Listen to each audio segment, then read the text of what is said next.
గురుగారు, శకుంతల విషయంలో దుష్యంతుడు చేసినటువంటి వాగ్దానాన్ని మరచి ప్రవర్తించాడు. శకుంతలను అలా వదిలి వెళ్ళటం ధర్మసమ్మతమేనా?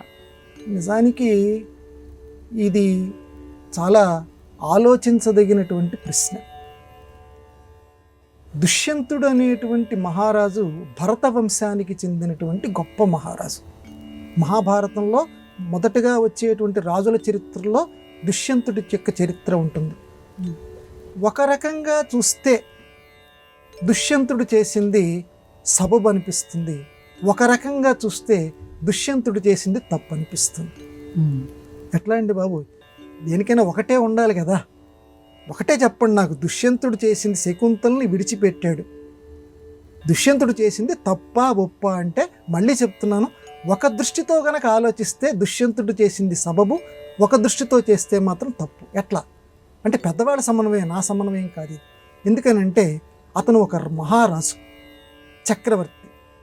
శకుంతల్ని ఎక్కడో అరణ్యంలో చూశాడు. ఇద్దరూ కూడా ఆ అష్టవిధ వివాహాల్లో ఆ రోజుల్లో అనుమతి ఉంది కాబట్టి గాంధర్వ వివాహం అని చెప్పి ప్రేయసి ప్రియులు ఇద్దరు కనుక ఇష్టపడితే ఇక పెద్దవాళ్ళ అనుమతి అవసరం లేదు, వివాహం చేసుకోవచ్చు. దాన్ని గాంధర్వ వివాహం అంటారు. అటువంటి వివాహాన్ని శకుంతలతోటి కన్వ మహర్షి లేనటువంటి సమయంలో దుష్యంతుడు చేసుకున్నారు. చక్కగా కొంతకాలం ఇద్దరు ఆనందంగా ఉన్నారు. తర్వాత దుష్యంతుడు, నేను రాజ్యానికి తిరిగి వెళ్ళి నీకు చక్కగా మంత్రులతోటి సేవకులతోటి కబురు పెడతాను, పరివారంతో సహా నిన్ను తీసుకొని వస్తారు, ఇలా నిన్ను తీసుకెళ్ళటం కంటే కూడా అలా స్వాగత సత్కారాలతోటి నిన్ను తీసుకొస్తే బాగుంటుంది నా రాజ్యానికి, నేను వెళ్ళొస్తాను అని చెప్పి దుష్యంతుడు వెళ్ళిపోతాడు. వెళ్ళినటువంటి వాడు ఎంతకాలానికి మళ్ళీ తిరిగి రాడు, అక్కడి నుంచి ఎటువంటి కబురు రాదు. తర్వాత కన్వ మహర్షి జరిగినటువంటి సంగతి తెలుసుకొని శకుంతల్ని శిష్యులతో సహా దుష్యంతుడి దగ్గరికి పంపిస్తాడు. ఇక్కడే మన ప్రశ్న సంక్షిప్తంగా చెప్తున్నాను.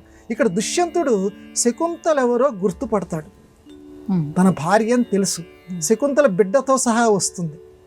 మహారాజా, నేను శకుంతల్ని మన ఇద్దరం గాంధర్వ వివాహం చేసుకున్నాము, ఇతను మన బిడ్డ అని చెప్తే నువ్వెవరివి, నేను మహారాజుని, నీకెంత ధైర్యం, మన ఇద్దరం వివాహం చేసుకున్నామని వచ్చి చెప్తున్నావా అని అంటాడు ఆవిడెవరో తెలిసినటువంటి దుష్యంతుడు. తర్వాత శకుంతల తన దురదృష్టానికి చింతిస్తూ బయటికి వెళుతూ ప్రార్థన చేస్తే ఆకాశవాణి చెప్తుంది పైనుంచి దేవతలు, దుష్యంత మహారాజా, ఈవిడ నీ భార్య, మీరిద్దరూ గాంధర్వ వివాహం చేసుకున్నారు అని ప్రజలందరూ వినేటట్లుగా ఆకాశవాణి వినపడుతుంది. అప్పుడు దుష్యంతుడు సగౌరవంగా పిలిపిస్తాడు, శకుంతల పొరపాటు అయిపోయింది, నువ్వు నా భార్యవే, రా, నిన్ను నేను రాణి కింద చేసుకుంటాను అని సగౌరవంగా తీసుకుంటాడు. ఇక్కడ సంక్షిప్తంగా మనం చెప్పుకుందాం. దుష్యంతుడు చేసింది తప్పా ఒప్పా అంటే రాజుగా చేసింది ఒప్పు.